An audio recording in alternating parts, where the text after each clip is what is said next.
You are listening to Two Heels and a Face Wrestling Podcast, a podcast where we believe wrestling is a buffet and there's something there for everyone. Make sure you're following us on all social media such as Twitter, Instagram, Facebook under Two Heels and a Face. That's number 2 Heels and a Face. Make sure you check out our website, twoheelsandaface.com.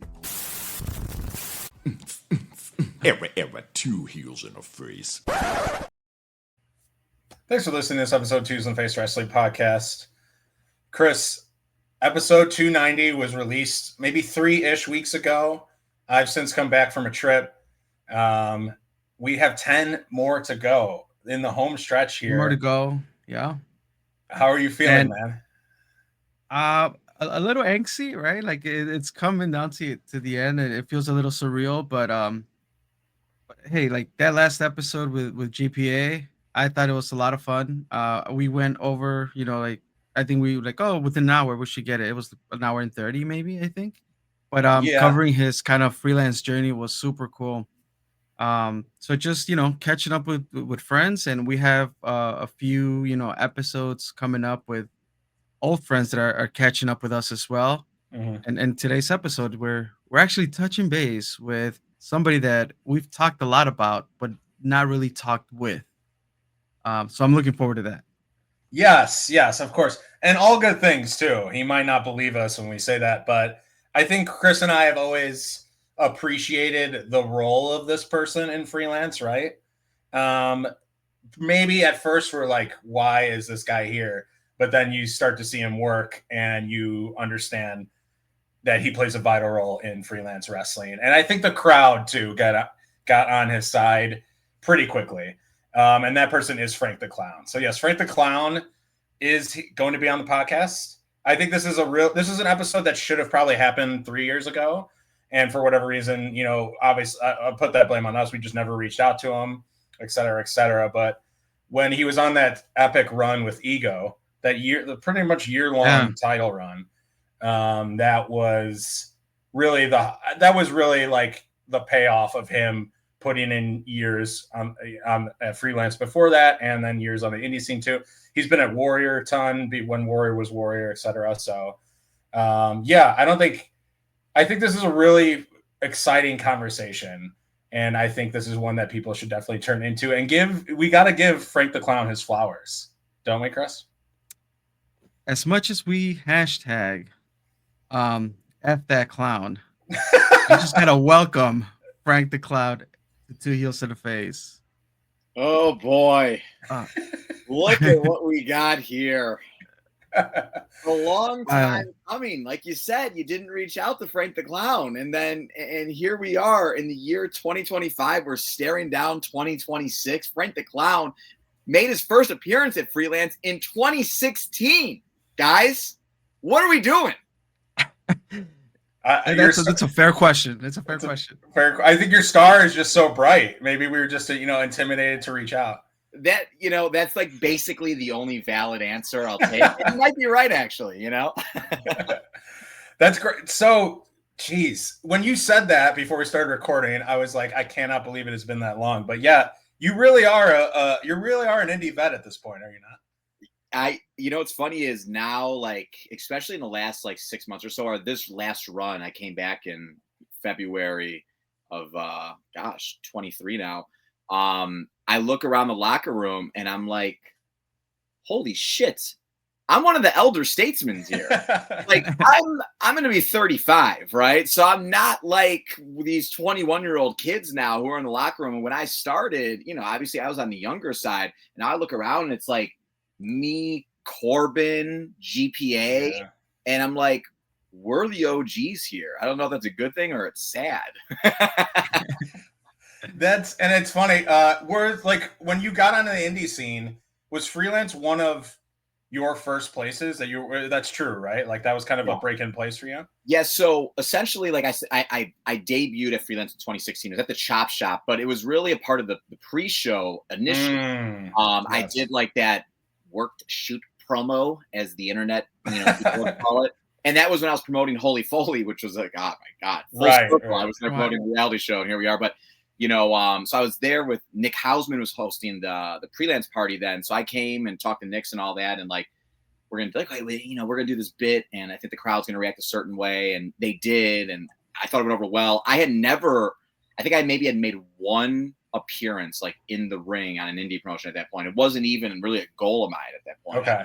It was just for that night, but the reaction went over really well, so well that the egos, Ethan Page and Robert Anthony, were in the main event that night in a cage match, and they felt like they needed something more in this match. It was like a blood feud. It was the blow off to what they've been doing for a long time.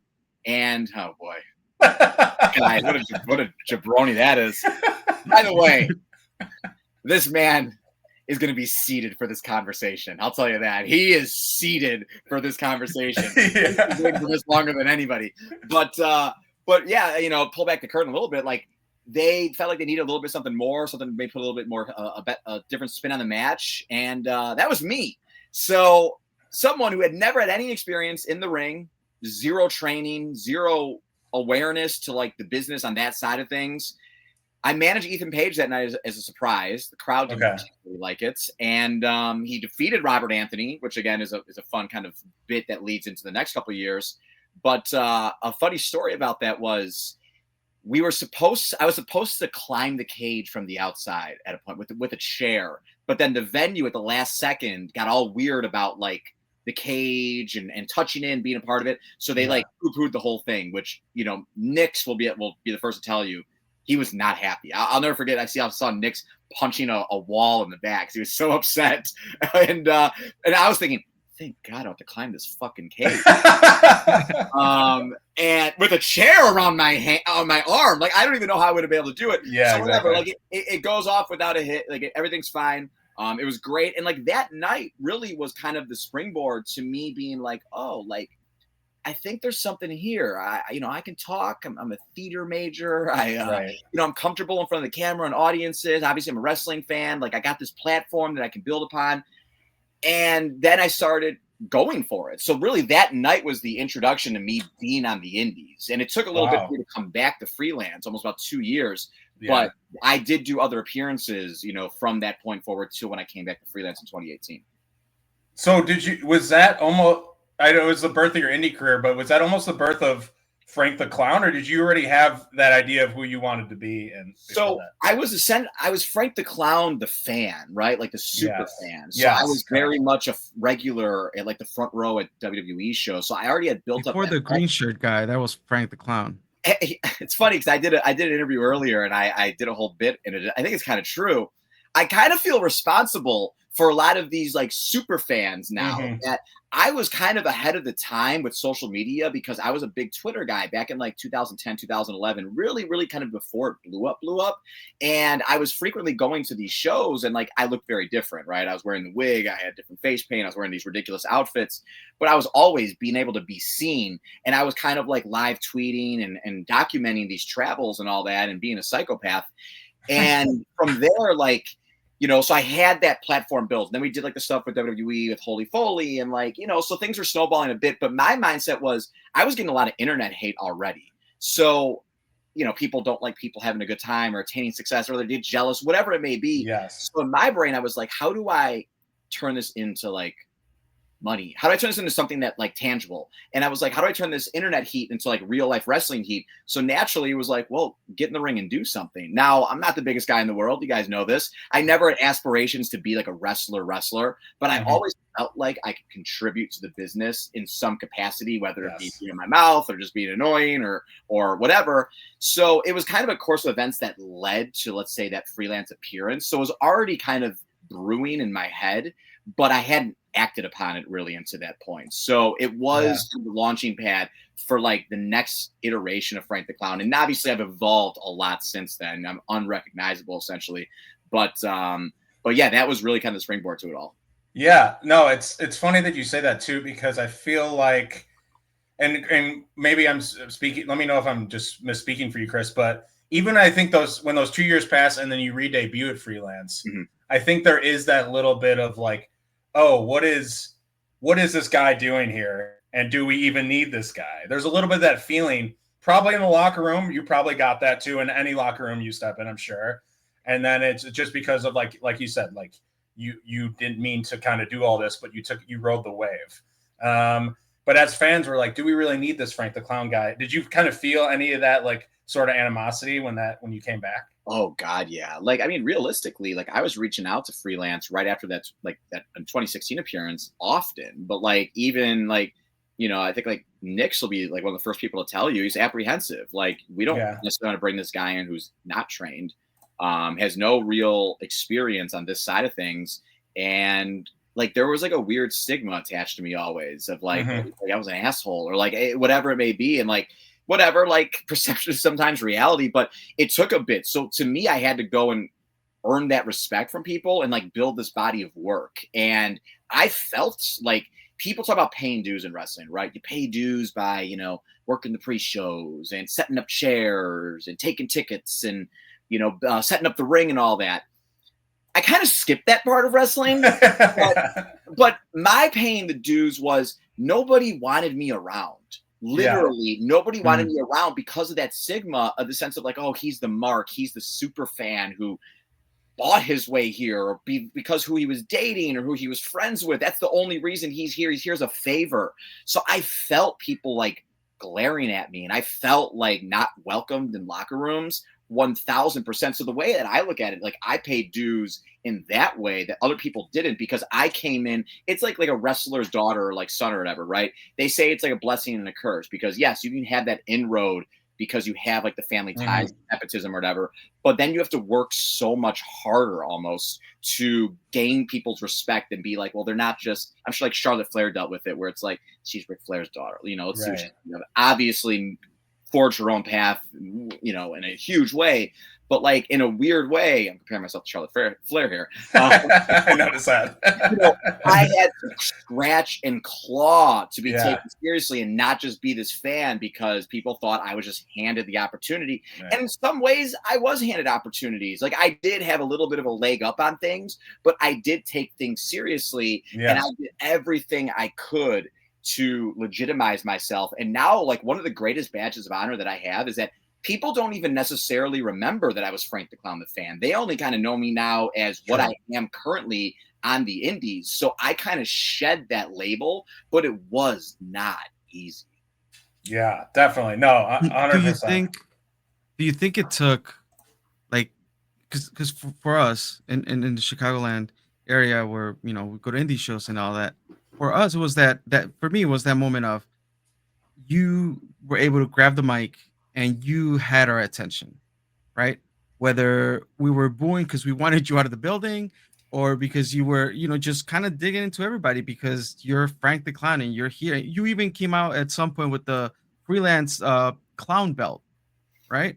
Yeah. So like all those layers that just kept adding on, I'm like, did it just take like a good storyline for you to cement yourself in the indie scene, or what was that breakthrough where you're like, all right, people want me a warrior, and I'm dropping in from a helicopter, and now I'm going and doing this? Like, what did it take? Yeah, that's an interesting question. I don't know when that exact like singular moment was, but naturally, the more reps you get, the more comfortable you are. So, excuse me, as I got out there more and more, and I became more comfortable with the environment, and I started learning kind of the tricks of the trade, and being able to adapt on the fly and adjust the crowds, and really, like, I didn't know my head from my own ass early on, and like, raw ego will say, he'll be the first one to say that. Like, I was really making it a lot about me back then, and people argue I could still be that way, which I can, but back then, like, if you watch my old promos at Freelance, it was like Frank the Clown this, and Frank the Clown that, and Frank the Clown this, Frank the Clown that, and sometimes I lost sight of like really what the role entails. So again, it just came with repetition, but honestly, like, I almost Warrior in a way took a chance on me, and when they debuted, because I was on the first show as a special guest referee for James Ellsworth and Hornswoggle, and that was, I know, exactly, what a match. Perfect. It's like the perfect role for me at that time. It didn't end particularly well for me, believe it or not, but I actually was there before I came back to Freelance, and then from there, like, things just started snowballing more and more. So it was just a culmination of me kind of hitting different indies. I was doing like random one-offs and stuff like that, just really to get my foot in the door anywhere again, to continue to try and legitimize myself, shake hands. You know, hey, I'm Frank. I'm not an asshole. Whatever. Hey, I'm Frank. I'm here to take this seriously. But Warrior and Freelance, 1000%. I mean, they say Freelance is home, and I've shit on that catchphrase from time to time in my day. But for me, Freelance is home. Without Freelance, gosh, I mean, things could be very, very different for me. You might not even be having a conversation with me right now. But yeah, Freelance and Warrior Warrior let me flex my creative muscles more. Yeah. A lot of the dumb shit that I did on there was basically my brainchild. You had mentioned a helicopter. I did the bit with Mick Foley's. That's my genitalia on fire. We do a lot of like just like funny, you know, and in the later years of Warrior, I'm doing like a press conference for my broken arm. I have a faction. So like at that point, obviously I was very trusted, but like early on, like I wrestled David Arquette my first match the weekend of All In. It was me and James Ellsworth versus David Arquette, RJ City, in one of the most bizarre matches ever. It's not a great match. But like it was just one of those things where like, again, just showing face, showing up, I mean business, and then like proving to people like, oh, he can talk. He can get some heat. People are not sitting on their hands when he comes out. And you know, that's the most undeniable thing in wrestling, is just when you get a reaction. Exactly. Yeah. No reaction is the worst. You got a reaction every single time, even if it was like just booing senselessly. But I think like the Freelance crowd is such a loyal crowd. And when you go on like a year-long title run that has meaning, you and Ego are on that ride.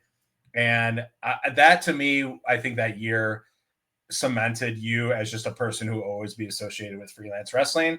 And then after that, I think like the Freelance faithful just see you as someone who probably while that run was going on, but even after, it's like this guy 100% deserves to be here, should be here every single time, etc. You're even with someone who can talk themselves now, and I still would argue that you contribute to the show. So yeah, I guess Chris and I just wanted to say that, but yeah, your contributions at Freelance are definitely they're not overlooked now. So I think a lot that huge run with Ego had a ton to do with that. Yeah, I appreciate that. Yeah, you know, I look at it as like almost 3 different iterations of me and Freelance. It's the early days of Ego when I was kind of introduced, and we kind of were just, there wasn't really stories, but we were just kind of chugging along, and it was Rob trying to establish me, and he brought me in as a different take on him, and it was the build to him then winning the Legacy title, winning the Freelance title twice. So that's era 1. That title run is essentially era number 2, where now we are on top. Every month we are closing the shows. We are obsessed with being creative. So we wanted every single match, everything that we did to be different than the last month. And when you have someone like me, you could be more creative and interject me into a match, into a story. And it's not just the traditional wrestling match now. Now you have this character on the outside that you can utilize and integrate and make things unique. So him and I were very much yin and yang. On the surface, when you look at this two of us, we're very different, obviously. But, you know, I made up for maybe his weaknesses, and, you know, and he made up for my weaknesses. Like he was able to carry himself, obviously, in the ring as this presence and this force. And then I was the mouthpiece and the annoying one and kind of taking the bullet for him and all that. And then iteration 3 is now where we're currently at. Yeah. I left Freelance for a year. I come back with Trevor, and like you said, Trevor does not need me. I compare us to CM Punk and Paul Heyman, where CM Punk did not need Paul Heyman. They were best friends. Me and Trevor are best friends. So, and we have been working with each other at Warrior, at Black Label, like at other promotions, Zelo Pro when it was running. Like, so we were already established together as an act, and we were already doing stuff at Freelance a little bit before the pandemic too, and even right after the pandemic. So it was a natural next step in the story. And really, I would have probably never came back to Freelance because I'm a creative psychopath, and I felt like my story was told there. Yeah. After Rob lost the title and Storm wins, and I get essentially written off, right? I never needed to come back, and I would have been happy with it. But then when the idea was broached for me and Trevor, that probably was the only scenario in which I would come back. And I'm very neurotic about, like, again, creativity in the stories, and I'm very, very hands-on with stuff now. And I think I've earned the trust to have that too. But, you know, people can say what they want. this is going to sound like pretty a hot take here. This might be the clip of the interview. You can make an argument I'm the most influential figure in freelance history because of the longevity that I have, just the standing that I have over the years. I mean, again, let's just not count, but 2016. Let's go 2018 to present. That's a 7-year run. You know, obviously the pandemic and my year off factors, but like if you look at some of the greatest moments of freelance history, I'm involved in, I think, a conversation of them. You know, Rob and Kylie in that dramatic match back in 2020, which is to me maybe the greatest freelance match of all time. The lead up to that when Rob and I attacked her and I cut this big promo, and I think that really set the stage for what was to come. You know, the whole Storm storyline and the rise of him, and then we had Mick Foley and he turns heel and it shocks everyone. So like we did a lot of fun stuff, and then just my return where, you know, we have this masked figure and it's a red herring. Everyone thinks it's Trevor. It's not Trevor. It's me. And then it turns into that, and it's a callback to like 4 years ago. So like there's a method to my madness. But you know, I was saying when I came back, like, if I get hit by a bus today, I'm a freelance Hall of Famer tomorrow. It's undeniable at this point. It's undeniable. And I appreciate you guys obviously recognizing that too, you know, but like, I think the crowd, I now have equity with them from all these years. So they understand how to react to me. They understand what I'm doing. They understand the character. And even if it's like a first time or a casual, I do a pretty good job at like, right when I come through the curtain, you know what I'm about. You know how you're supposed to react. And, you know, you get what we're going for. So I always really focus on that. Yeah, we did write a blog once, Chris. I never remember. It was the Freelance Hall of Fame blog. Frank, are you saying we need to make an iteration to that? New class? Who was in the first class? We'd have to pull it up. Chris, I don't know. Can you pull that up? I'll look for it real quick. But you can make an argument. I'm not taking away anything from anybody else. Obviously, there's Izzy. There's Jeff. Yes. There's Kylie. There's Ali. There's Ethan Page. But you know, with like Ethan and Ali and even Kylie, like their runs, I don't believe are as long or as consistent as Frank the Clown's. Now, I'm not a wrestler. I'm a unique figure in that sense. But I have, you know, competed in a couple matches at Freelance, and you know, and obviously like Knicks and all that. Let's just take out like the creators of it all on the side. Let's just focus on like, you know, what we're talking about here. But I'm in the conversation, guys. I'm just saying, you know, I'm my own biggest fan, but Frank the Clown is very much a freelance Hall of Famer. So if I'm not in the class of 2026 or whatever it is, we're going to have a conversation. What if we did a freelance celebrity wing? You know how the WWE has that, celebrity wing? That's more of like a favor wing, you know, like a William the Refrigerator Perry. I'm like, I don't know in the Hall of Fame here, but you have more freelance appearances than like Arnold Schwarzenegger does with WWE. I do, yeah. All right, I have the list real quick. Okay. So this was written in 2022, April 1st. It could have been a April Fool's joke here, but so we listed Mustafa Ali, Matt Nix, GPA, Isaias Velasquez, Kylie Ray, Ethan Page, Darren Corbin, Robert Anthony as some of, you know, we can formulate that. And Robert, you contributed to Robert Anthony in that, did you not? Right. If anything, should we be inducted together? Did you guys just leave my name out? I didn't need to be in it. You can't. Everybody there earned it, right? Like that is, and to be in that conversation of a lineup like that where like these people help build Freelance to what it is, obviously that's prestigious. So, you know, Ali's run not quite as long. He went and did some other things, great for him. Ethan Page not quite as long. He did some things, good for him. Kylie Ray, you know, in and out of the fold, we'll say. But you know, Nick's obviously is the brainchild behind it. Izzy, a legend there, and obviously contributes so much now in other ways. Corbin still going strong. He and I are kind of the flag bearers at this point from the OGs. So you know, absolutely deserve. I can't say enough good things about him. He's the man for sure. So our official bracketologist, Hank312, he did make some honorable mentions in here. Okay. He put in Sugar Duncanton, Craig Mitchell, Darren Corbin, Two Juice Andy Long, and Kirby the Voice. Yeah, Okay, I mean, we're scraping the bottom of the barrel a little bit here. We'll let it slide. All Two right. juices in the celebrity wing for sure. Yeah, Two juices yeah. in the celebrity Yeah. wing for sure. I'm That was good. Okay, I wanted to get into a little bit of what just happened. Oh, sorry, Chris. Do you have to say something or no? I know where you're going, Charlie, but before we get there, I because you touched on it briefly, and it was the night where Mick Foley got booed, right? Trent's heel, he gets booed. I've never seen that in my life. Yeah. So what was the just if you can share anything that was what was said back, once you guys head to the back, like what was that reaction like in the back? Like Sure. obviously for us as fans, it's like it was crazy to see it, but fun to be there. And if you can share a little bit on that. Yeah, I mean, it was a special night, and gosh, it was, it was so I was so excited for it to come to life. The idea, it had to go the way it went for it to even happen. It just we wanted to do something different. I want to take the credit for the entire idea, but it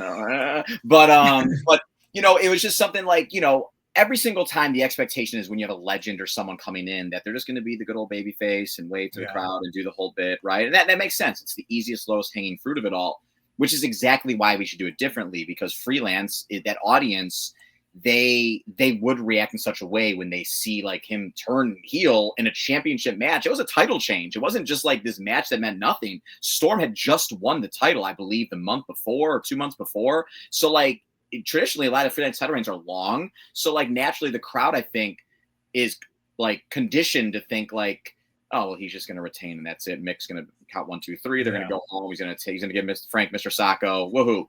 I've done that before with him, so like wanted to do a different take on it. So we didn't tell anyone. Like the people who knew were the people that were in that ring and the people who essentially are like promoting the show and putting on the show. None of the boys knew. Nobody else, because that's exactly, I had people in the crowd, friends in the crowd. Nobody knew. And that's how we wanted it, because we wanted like that magic in wrestling still, like that mystique. So to see like the reaction, like I love going back and watching it and like kind of picking out fans' faces in the crowd and stuff, and just seeing like them like, pushing each other like, what the fuck, and like freaking out, because there's never been a fuck you Foley chant in the history of that career. As far as I know, filled the Logan Square Auditorium on that night. And he loved it. He didn't love how incredibly hot it was in the building, but besides that, he loved everything else about it. But no, he was awesome. And like, we were gonna, even like this is like a fun fact. Like we wanted to use like a fireball and stuff too, and like integrate that, and also on top of the thumbtack, like the venue didn't, Logan didn't love that idea. And we wanted to do a couple other like really wacky things with it as well. And this one's funny too. I don't think I've ever said this out loud. I had custom gear under the suit I wore. That was me and Mick, like a collage. Like, my gear that I wore at Freelance at other times would be like the same thing. We're like, we wear collages of our opponent. I had a collage of me and Mick under the suit I was wearing. I was so in the moment, I forgot to fucking reveal it. And I was so mad at myself. I got back up to the locker room and I'm like, oh my God, I had this gear made and it would have been this big reveal. I take off the suit. And I completely forgot. So then the next day I went like, I saw Mick the next day and I was like, I got like, it didn't matter where he was. I'm like, I got to get this picture at least to make this gear worthwhile. So then we took the picture of me wearing the gear. And I was like, I cannot believe. And Rob's like, and I didn't tell Rob that either. I had the gear. He's like, oh, of course you didn't tell me. I would have reminded you. Right? I'm like, yeah, I guess you're right. But I also, again, I like these secrets. So like, I wanted that reveal to be for him as well. But no, it was like, by far one of the most special nights I've ever been a part of. It was just so cool. It was so unique. I think it really added to our story. And again, moments at Freelance, I think it's one that people are going to remember, forever there. Yeah, it's funny too, because I feel like I know you and Ego share the same. Like when his run was done, he went to AEW. He's like, I have to leave the territory. And you said when you were done, you're like, Freelance doesn't really need me. I've kind of done all I can do here, except for the Trevor idea, etc. But I feel like if Rob were to tell the story back, he might use the phrase, I turned Mick Foley heel instead of we turned Mick Foley heel. I don't know that for sure. But it's a couple. You guys are both very creative. Can you give us a peek into some of those like brainstorming meetings where was it a lot of you guys agreeing on stuff, or was it just you trying There to was a lot of ego argue? telling you you're wrong. Yeah, or a lot of that. We hated each other by the end of it. We're just very different. We have very different philosophies on wrestling, which is why there was success for us, because we were able to collaborate and toss these ideas out to each other and be like a cohesive unit. And then, as things went on, like sometimes we would really butt heads, really, really, really butt heads. So the time that him and I's stories like ended, it was probably the right time. For the sake of both of us, I think we would have killed each other. But but it was very much a collaborative effort, because like he would really, credit to him, like he would really kind of put the spotlight on me a lot of times when it's really should be the other way around. The manager's putting the spotlight on his talent, on the person he's with, but Rob really kind of took a back seat to me a lot of times, whether he wanted to or not. I'm a pretty big presence, physically not so much, but the kind of the presence I have out there, it looms large sometimes. And I fall in, and I've managed a litany of other people over the years at all kinds of promotions. And sometimes like, I don't even mean to, I feel like I overshadow them in a way. And just because of the way I look and the way I act and the way I talk. So like, sometimes I could dial it back, but like, I'm Frank the Clown. Like, this is who I am. I'm supposed to be this character I am is supposed to be annoying, over the top, flamboyant, stand out, delusional. The Frank the Clown character is delusional. At the end of the day, he thinks he's the biggest star there is because of this, and that. So therefore he believes it and carries himself that way. So that's always how it's been. And sometimes art can imitate life. Sometimes it can get to your head a bit, but me and Rob, like, again, like just something that I've gotten really good at over the years is finishes to matches. How do I integrate myself into the finish to make it really unique and fun? So if you go back and you watch the stuff with Trevor currently, or even the stuff with Rob, like everything is different. We really never repeated ourselves. And again, collaborative effort, but also too, like as a manager, sometimes you're not always factored into the whole story of the match, right? I would tell people, I'm like, this is your guys' match. However I can enhance it, that's what I'm here to do. And if there's an opportunity for me to enhance it that makes sense to the whole story we're trying to tell here, then let's do it. But I'm not going to try to step on any toes. But now I've gotten more comfortable, and even like at other promotions, I'm helping agents some matches and all that. And when Rob hears this, he's going to be like, Frank's agency matches? What?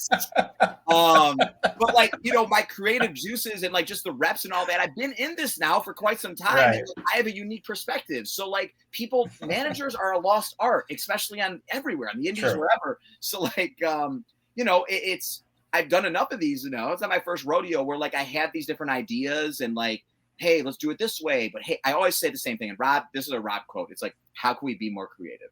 Here's the idea, but how can we make it more creative? Sometimes it's possible, sometimes it's not, depending on the circumstances. But generally, like, there's always a way to just make it slightly different, put another tweak or coat of paint on it and make it more memorable or something that the crowd hasn't seen before. So he and I definitely were able to, bond over that stuff, but also at the same time, really butt heads over it at the same time. Yeah. And no, that makes a ton of sense. And that's what a lot of wrestling is. It's like you're taking something that's already happened, but putting a different spin on it. So that makes a ton of sense. People have seen it all at this point. So like, how do you continue so to much try and wrestling be different? And that's always the challenge. Yeah. You mentioned new or like stuff you're doing with Trevor now. I know you guys took care at Sour Graps. You took care of Santana Jackson, I believe, right? Who is the Michael Jackson impersonator, wrestler extraordinaire. How was that? Oh, well, it wasn't the best night for Frank the Clown. It took a moonwalk DDT. But Trevor, at the end of the day, I took a bullet for my boy. Another victory for him. And Trevor is, it's no coincidence that in the time that Frank the Clown came back to Freelance Wrestling, Trevor Outlaw, basically unstoppable. He had been pinned for the first time in 2 years. At the Emporium 2 months ago. I wasn't there, so, do the math. But he has not been pinned in a singles competition, submitted in a singles competition in 2 years since I've been there. Again, in ring and out of the ring, it's not a coincidence. So, and again, Trevor, he's awesome. Like he's fought really hard he's overcame a lot to be where he is. And he has a chip on his shoulder. And I think another reason why we get along is I've had a chip on my shoulder since day one, because again, for the reason we listed earlier, like nobody wanted me, this and that. I had all this fuel for my fire, and Trevor, he sees the others in his class, you know, the Bang Bros and Alfonso and Coda kind of elevate up at Freelance and win championships. And Trevor has not won a championship yet at Freelance. And then he feels like other people sometimes get opportunities that maybe he has earned or deserves. And that's all fuel for his stories. So my motivation is, I've already been to the top before. I feel like I have helped carry this place for a number of years. And now I'm back because I have that experience that Trevor doesn't have. So therefore now, let's go together. I'm going to bring you back to the top. I know you can get there on your own, but however, we're going to fast track this a bit. Now it's taken a little bit of time, but you know, I think we're right on the cusp of something really special. And I think Trevor also too has equity with the crowd, where Trevor is not going to go out there and have a match like Davey and August are going to have, right? He's not going to go out there and have an 18-minute match like Coda can have with Mike Santana. It's just not Trevor's. I don't want to say strengths. It sounds like an insult. But like, it's just not Trevor's game. Trevor's game is storytelling. Trevor's game is being monotonous and being being very controlled in the ring and being a character, but also too, he can be a brawler. He is a legitimate collegiate athlete, and like he can go in the ring. So like he brings a very unique element of Freelance that I don't think anybody else kind of brings. And, you know, on the indies, a lot of times it's match. There's no substance. There's no story. It's just kind of like flips and flops and blah, blah, blah. Trevor is a different role on the show, and I also have always been a different role on the show. And we all share a mutual mindset of like, I always said that whatever I do on the show does not matter if it's the opening match, the second match, the main event. It doesn't matter. I want what I'm a part of to feel like the most important thing on the show. I want people to leave the venue and be like, God, that fucking clown, whoever he's with, blah, blah, blah. Yeah. That was the highlight of the night. And we're not like, you know, we try to steal the show, not in a match quality, like work rate way. We try to steal the show by moments, because a lot of times it's moments over moves, and it's just the people. You can have a fucking 450 splash and it gets a gift and it's awesome and it's great, like right. It lives on for like 24 hours. However, moments like you brought up the Mick Foley thing and stuff earlier, that was over 2 years ago. That lives on. People remember stuff like that. So me and Trevor really subscribe to the notion of like, how can we create these moments, whether it's with his mom or it's with Santana Jackson or you know, like he did stuff with Perch, and like we did stuff with Chico, and like, so there's all these, like, it's this very unique part of the show where like, you're going to get, you know, again, like the high flying matches, and you're going to get all these, you know, these different love angle, triangle stories and stuff that we have, and factions and all that. But the Trevor and Frank part of the show exists in its own lane. It's very unique to everything else. Yeah. No, you brought up some good things. So first of all, congrats to Chico Suave. Chris, can you pull him up on the screen? I know we got a Chico. There he is. Chico Suave, legacy champion. I know you want, Frank. I know you've held that belt before, or not you personally, but your been there, done that, guys. Been there. But if you may bring up a good point of titles. I think that Trevor, right, went through the same class as the people that are now on top at the company, and he is often overlooked when it does come to championships, because he is such a strong, if you have the ability to speak, you are such a strong asset yourself. So you can put Trevor, you don't need to put Trevor in the title, because like the championship and the wrestling can carry that title match. You can put Trevor lower on the card and have a really big memorable moment in a lower spot on the card, where usually, like, you know, less of those moments are created, right? Because they don't involve a championship or anything like that.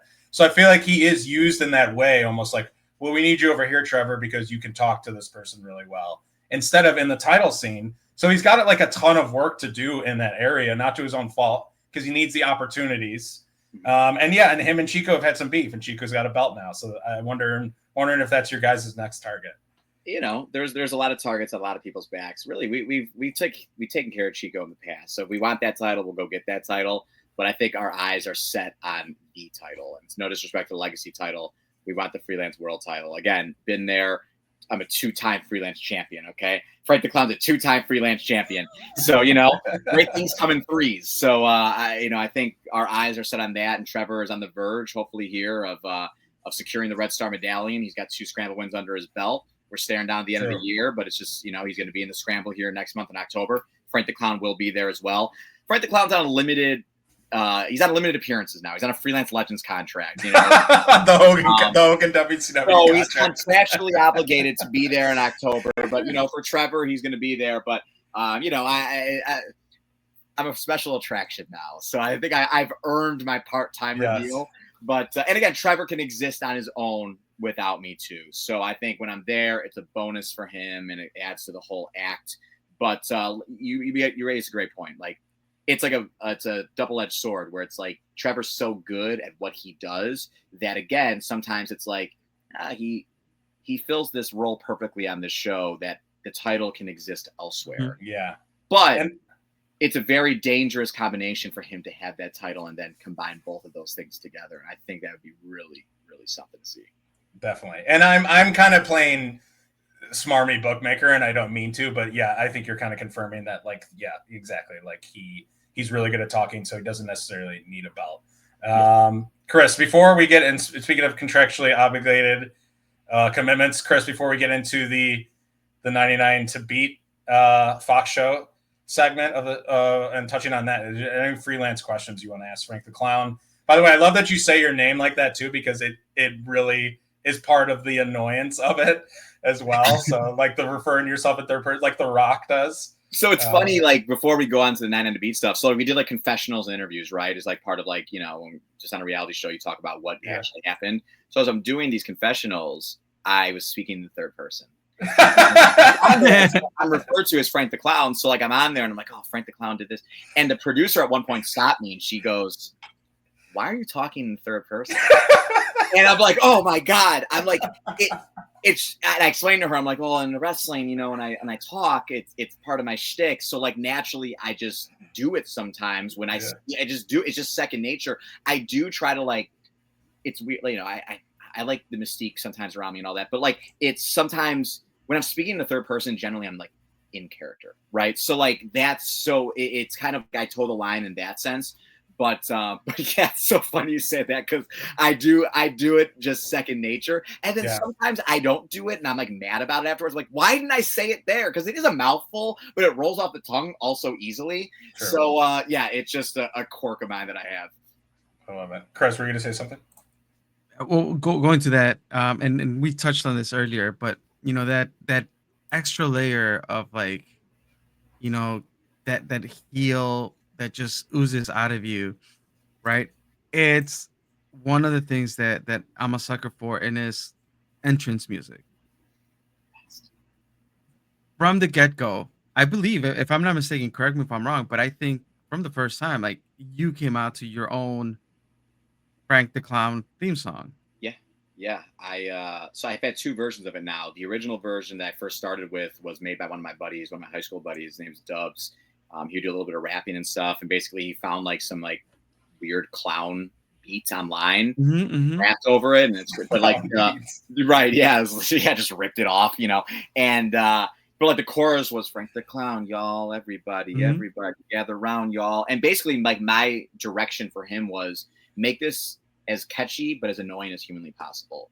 But you can he did a great job. So then the opportunity came up where Downstate, who now does my present music, which obviously does Cody's and Cardona's and Ziggler's, and they've done so many over the years. The story behind that was they were actually going to live play me to the ring at a Warrior show, one of the Stadium Series shows. It was actually going to be the one with when Rob wrestled Lance Archer. So, which was a whole story in itself that night. But that was the plan, because like that was, and I'm a romantic about wrestling. That was the 10-year anniversary of Punk and Cena at Money in the Bank 2011 to the day. So we had the custom gear that Punk wore, and I had the shirts made, the date and all that. And I just wanted to make it very special. And like those Stadium Show series, honestly, I felt like were like, I don't want to say my shows, because that's like, I don't want to disrespect anybody else, but like I made them kind of my shows in a way, because everything I did on those shows, I used the entire environment, whether it's the helicopter, coming out in a car, coming out in a stretch limo. We had pyro. We used obviously I got thrown off the bleachers by Lance Archer. Like we utilized the environment, and like you knew when Frank the Clown came out, whether it's with Rob or Casey Navarro or Trevor, whoever, like you knew you were in for something very unique. So I wanted to have Downstate performing to the ring and do of their take on that song that I had. So whatever, it fell through. Like they couldn't make it, and the obligation, all that. But they were like, "We want to make you this song," and I said, "Well, here's the original song. Let you guys cook." And they took inspiration from the original because it's still got like the chorus, Yeah. And then they did the rest with it, and it's awesome. Like it couldn't be. I don't think it could possibly be better. And it's now so recognizable. And like I see people in the crowd like head bobbing along, even if they don't want to. They're like Right. fantastic. So credit to Downstate. Those guys are awesome. They're Midwest boys as well. And like they and we're like, legit friends and everything to this day. And they do so much great work for everybody. They're like, when people get released from WWE, it's like one of people's first phone calls is Downstate now. Like everybody wants to get their theme songs from them. So I don't know of another feature that has custom theme music, but yes, I right from the get-go, me and Rob were coming out to my song for years until he got, pissy about it and wanted to come out to his own. And Trevor and I are coming out to my song as well. So like, it's just a recognizable song that from the first beat, you know who's coming out, you get the reaction, it's over. Like it's undeniable. So like let's use it to our advantage. Yeah. I think there's different, there's like indie wrestlers that change their song way too often and then it never sticks.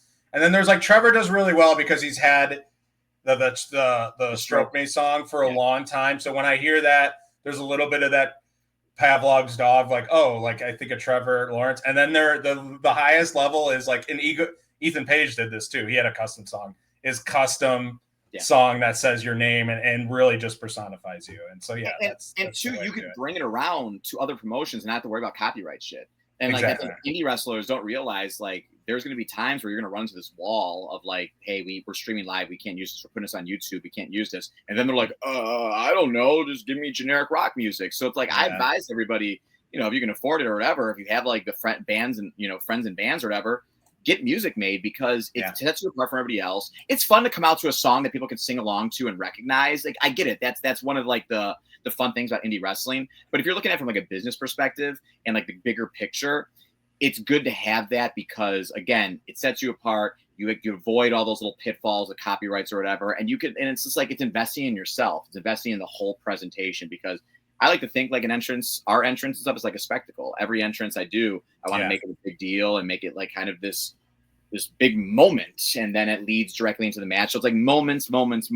But God, I'll listen to my own theme song and I have literally no shame. Is there? Awesome. I just think it was a super cool touch, and it's something that again it identifies you and everybody knows who Frank the Clown is, especially when that song starts playing. 100%. And can you use it on 99 to Beat? Is that something that you can do? I had to Google what the hell this show was, but do you want to explain?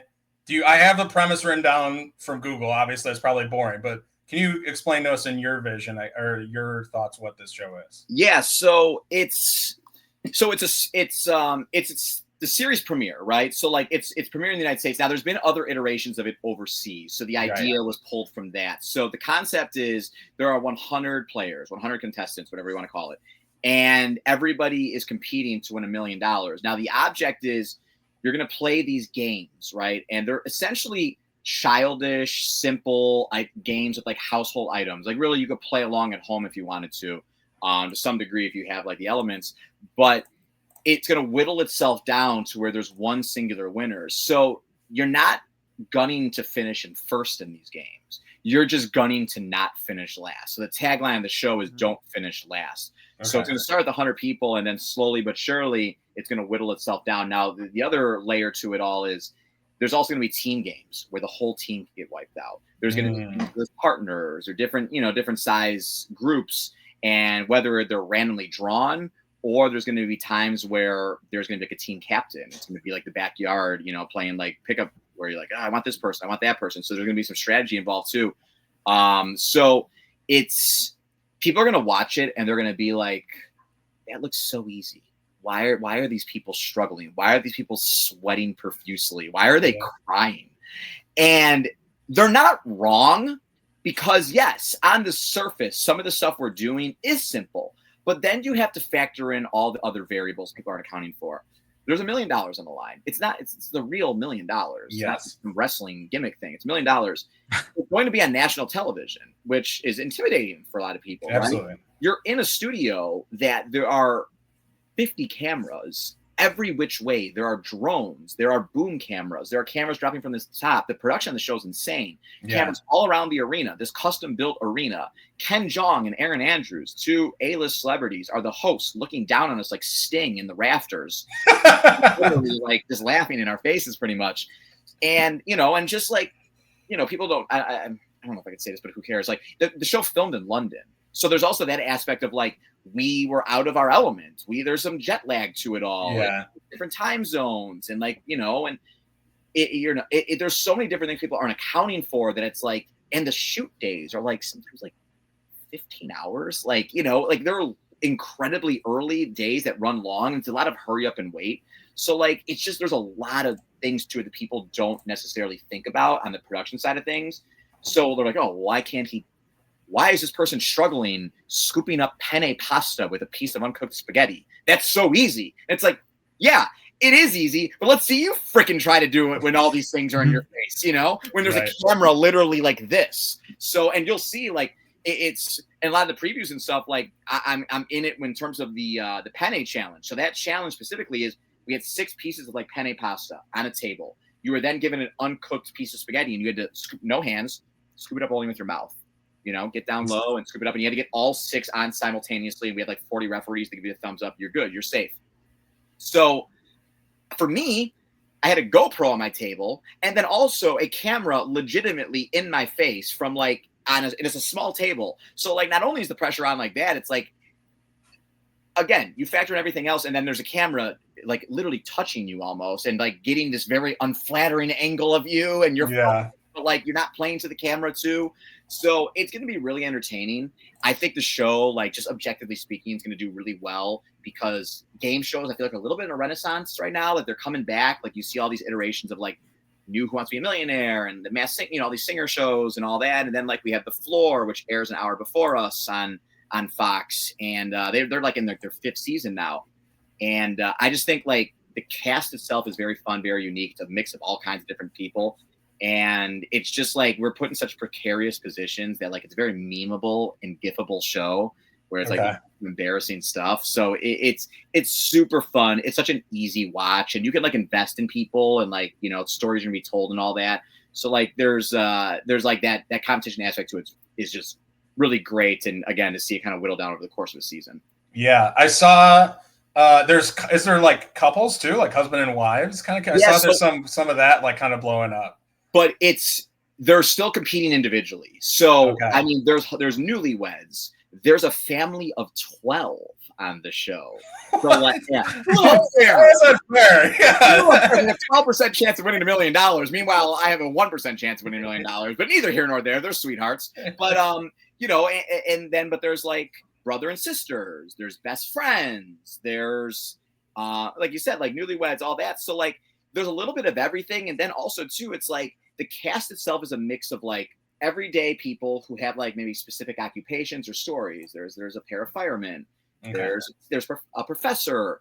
There's like a dog whisperer. There's mascots, guys who have been or currently like mascots in professional sports. Like, and then we have fashion designers. But then also too, there's kind of that like weird quasi celebrity thing that maybe I fall under, where it's like, I'm a professional wrestler, personality, whatever.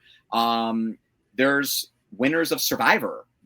There's winners of the challenge. There's people from Big Brother. So like there's people that also too have this experience that maybe have that platform, that namesake that people are going to tune in to see and watch them compete in a different environment than what they're normally accustomed to, like on the challenge or on Big Brother or whatever.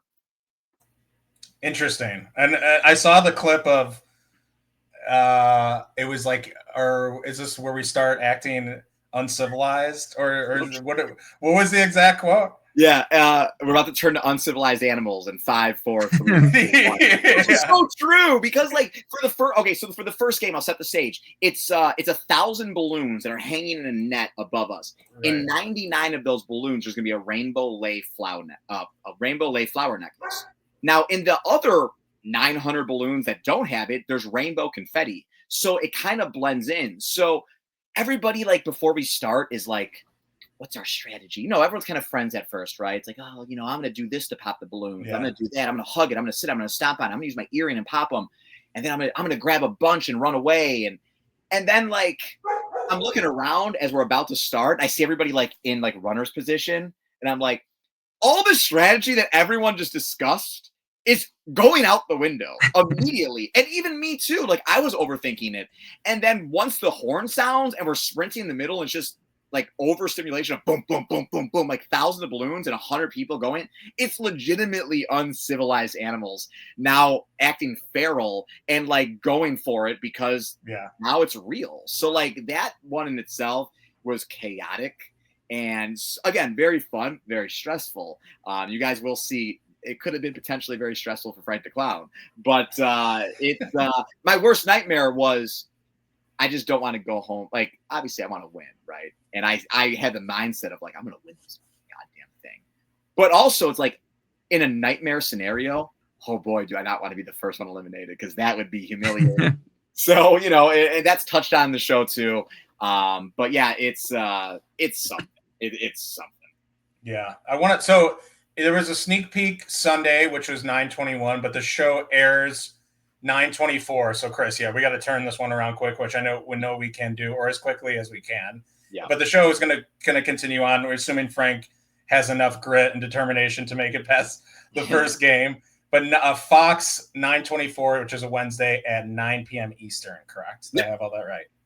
Yep, okay. Bingo. Yeah, and every week, every Wednesday, so it'll air right after the floor. And if you don't have like streaming or like live, like a live cable, or whatever, it goes on Hulu the next day. So it'll be up on there. Like for this week, it'll be up on Thursday the 25th, and then so on and so forth.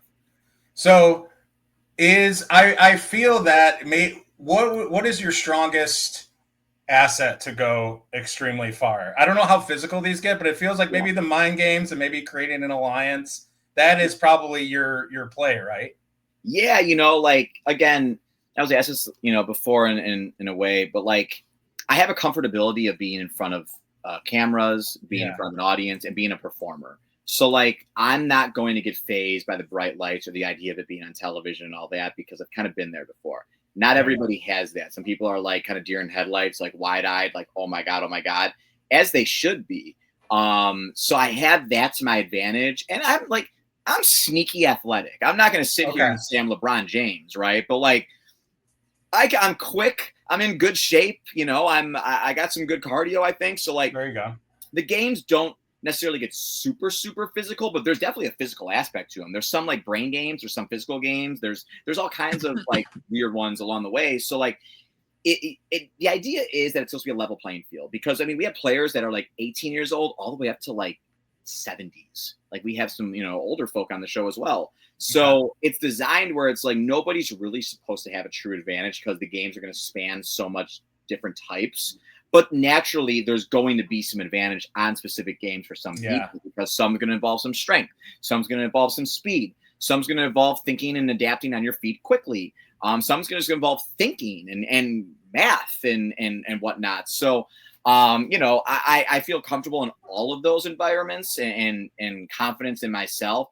Also, too, there's a luck aspect to the game where it's like you might get put on the wrong team for a challenge and you may not be at fault, but you're only as good as your weakest link. And then boom, you're gone before it even starts. So like that's a factor too. So hopefully by luck of the draw, it doesn't happen to someone, but it could very well do it. And it's just like that's the name of the game though. So it comes down to it's 100 players, but it's going to be 50 games in total. So it will whittle down to one, but it will be 50 games over the course of the season. Wow. Okay. Yeah, that is a lot. They're torturous, by the way. They're torturous.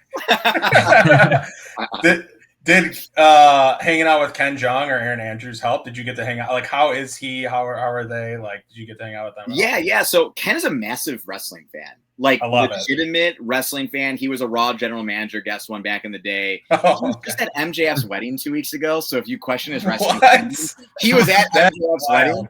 wedding. No, he's a legitimate fan, and like, so one of the first days of shooting, like, you know, he knew who I was, and obviously I knew who he was. So like right away we had that natural kind of chemistry, and we were just talking about wrestling, and like he was asking about like the Jericho cruise because I was just on the Jericho cruise, which is a whole thing in itself. And I was like, Ken, it's the most fucking crazy thing you're ever gonna see. You know, but he was like fascinated by the idea of it on these like uncharted waters, but legitimate fan. And like on the show, I wore a 1992 chalkline Razor Ramon button up from like his vignettes, like with the rainbow and like the black and white half and half. Oh, yeah. I thought that'd be a good look for me, and it's like a little Easter egg, wink, wink to wrestling fans. And right away, Ken noticed. He's like, Razor Ramon. I'm like, yeah. There we go. I'm catering to an audience of like one in this building right now. But there was a couple of wrestling fans as part of the cast too, and you know, you guys know how it is. Like wrestling fans find each other by any means necessary. We just somehow it's like written all over our faces. But no, since then, like I've been around Ken a decent amount, and we did like press and stuff in LA last week, and I told him I was coming to Freelance. I was flying home to Freelance on that Saturday and everything. And he's excited. He loves seeing my stuff on Instagram and all that too. But like a legitimate, like old school wrestling fan that still is watching as much as he can week to week. And not just watching, like he watches AEW, he watches everything. So like That's cool. the man loves wrestling. I've been calling him my tribal Jong. Acknowledge. That is so cool, man. Well, good luck. You know, it's cool to see you still get like dabbling in like the area of TV and like you know kind of popping up here and there. To some people, you know, they might think you're a cockroach popping up in certain places, but to Chris and I, you know, you're part of Freelance legacy to us, so we'll definitely be in your corner. Thank you. I appreciate that. You know, I always, like I say, I try to wear a lot of hats, and being kind of a unique personality I am in wrestling, it allows me to kind of branch out and do different things. And again, having a platform, being kind of in the business in different facets over the years, afforded me different cool opportunities. Yeah. So, you know, when something falls in my lap like this, it's like, yeah, let's go. Why not? And then to, you know, still be able to contribute as much as I can at Freelance and other independents and all that. You know, I'm still going hard. Like my schedule's been insane lately. Like it's, you know, and again, I say like I'm the most decorated manager in independent wrestling history. And I challenge someone to argue it just because of the body of work that I've built over the years. There's been a lot of great managers, but like on the indies, it's like, it's a lost art, not just in the indies, everywhere, really. So to have someone that really specializes in that is hard to come by. Yes. And also it's hard to get booked as a manager in a lot of places because a lot of promotions just look at it like it's an added expense. Like, oh, we can, for the price of Frank the Clown, we can get 10 wrestlers, you know? Yeah. So our card, yeah. So you know, so it's like it's a unique thing, but I forged a path where it's like I'm working everywhere across the country now as much as I can every single weekend, because now I'm obsessed with being like the guy as a manager who's doing it everywhere and doing it differently than everybody else. And no disrespect to people like stay in their region, stay in their lane. That's good, but like ultimately you got to go in new environments. You got to kind of branch out, new audiences, new crowds, because it's easy for me to walk into Freelance, right? I'm an established presence there. So like the crowd, again, knows how to react when I come out. The equity is there. It's a whole other thing for me to go to like Minneapolis at a new promotion, like Ironheart Pro I was at a couple months ago.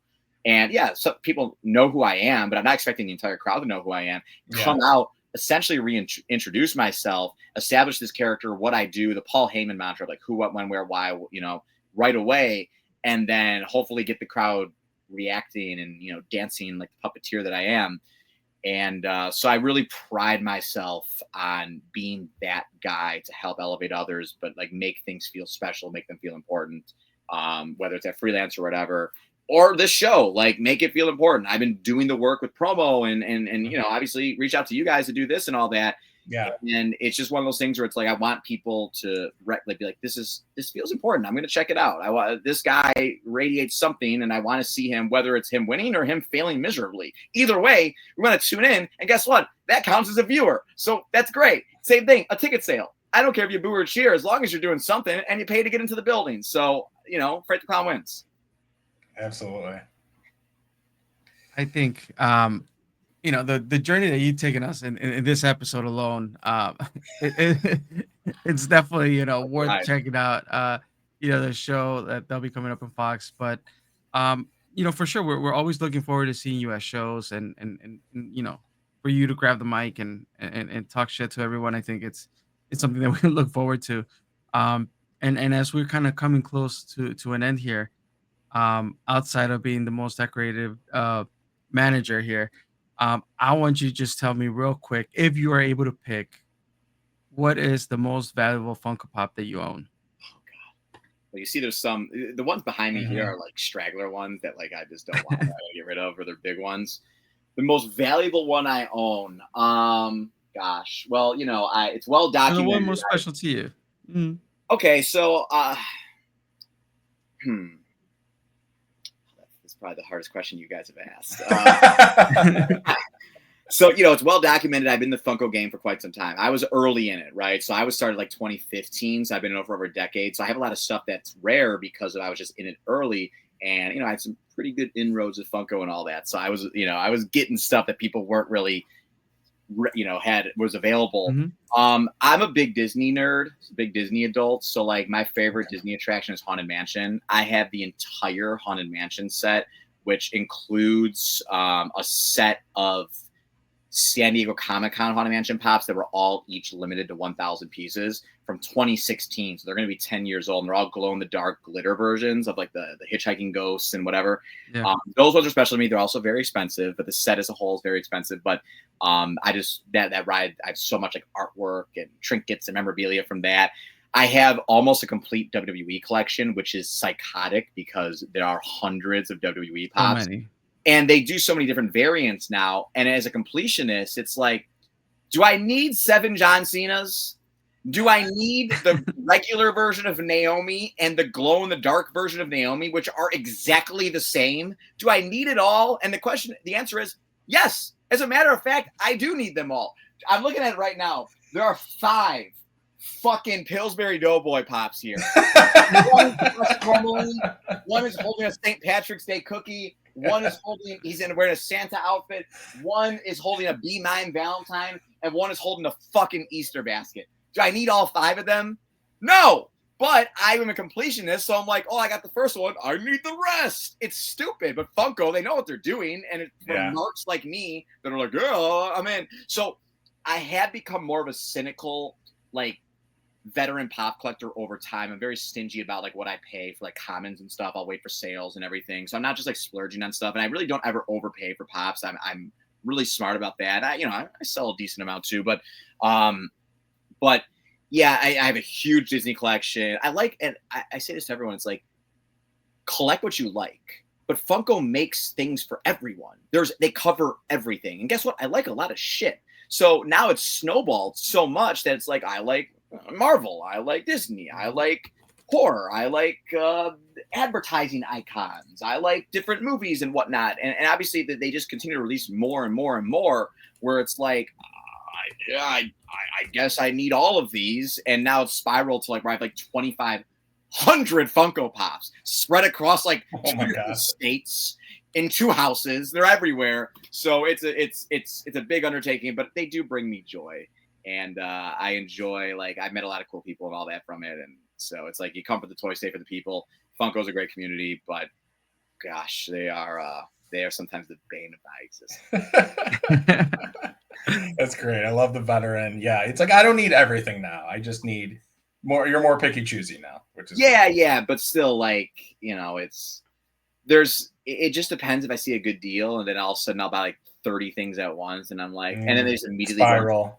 They immediately go into a closet, and I'm just like, why am I even buying these? If I look at them for 5 seconds, I put them in a closet to not be seen for years. Like I have a Funko room here downstairs, and like there are I'm trying to sort through it, and there are pops in there that legitimately have not been touched by human hands, and I'm not kidding, like 7 to 8 years. Like there's like bugs living inside of like the reverse Smash Funko Pop, or like the Sam the Eagle from the Muppets Funko Pop. So like I'm like trying to reach, and I'm like, oh my god, human touch. There you go. You see, it's worth it. So yeah, it's something. But I've always been a collector at heart, so it's just always like since I was a kid, and just naturally, like I was never a huge wrestling figure guy. Like I have a good amount of wrestling figures, but like I'm more like I like obscure weird ones or stuff that like has some sort of sentimental value. Like I was there for that show or whatever. Right. But yeah, it's a slippery slope.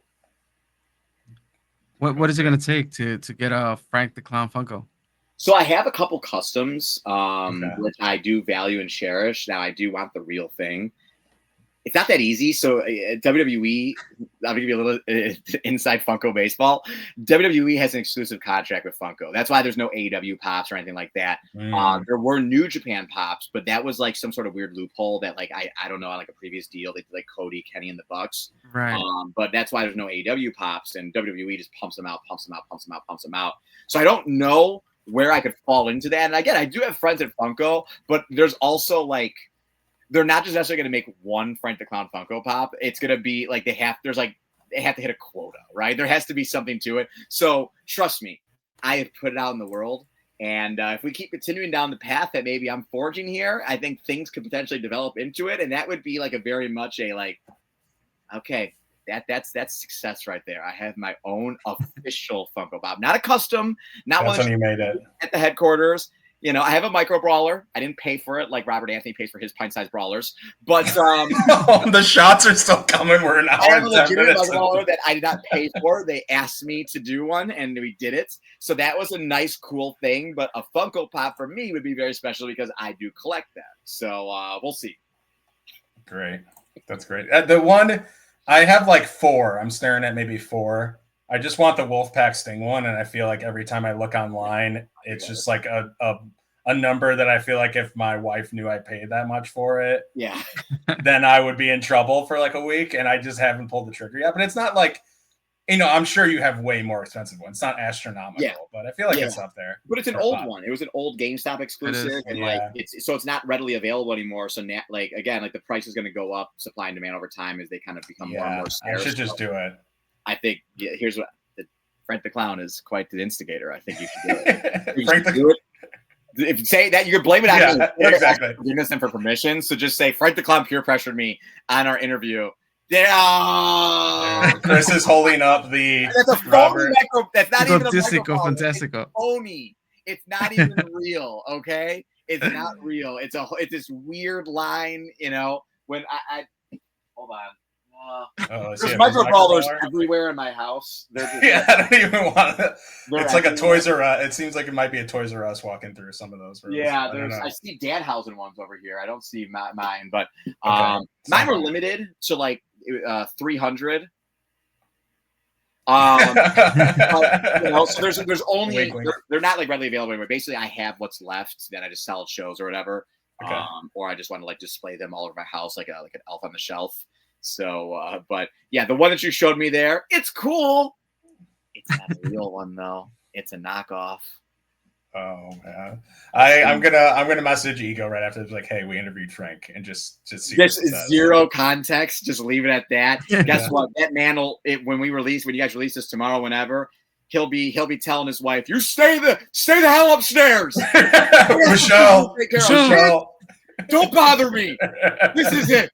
This is the night." What would have been a great rib is if we just didn't acknowledge him at all the whole interview. We just no, that would have pissed him off even more. Just like we never actually acknowledged him by name. You're like, yeah, when I had my title run, it's just all you. It never single-handedly carry Freelance on his back, a 2-time Freelance champion, responsible for all these incredible moments. Kylie Ray, Mick Foley, Storm Grace, and Trevor Outlaw. Yeah, all me. All Frank the Clown. Oh yeah, that's great. Chris, anything else before we head home here?